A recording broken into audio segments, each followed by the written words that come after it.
Дури ете да се погоди да овој судијата не го гледа личниот интерес, туку општото добро и не го прифати митото, тогаш ја имате можноста за санкција од страна на оној што има економска моќ, капиталист. Значи тој може да му каже на овој честниот, не нечестниот, на честниот, може да му каже: пази, нешто му се случи на твоето семејство.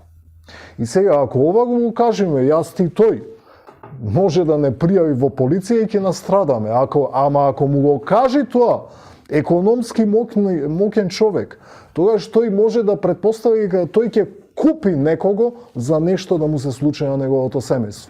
Така што самиот систем, кај што имате концентрација на богатство и на економска моќ на една страна, ви создава корупција. Значи, системот е гнил, а не системот е во ред и сега имало поединци кои не чинеле и ја расипувале гајбата со јаболко.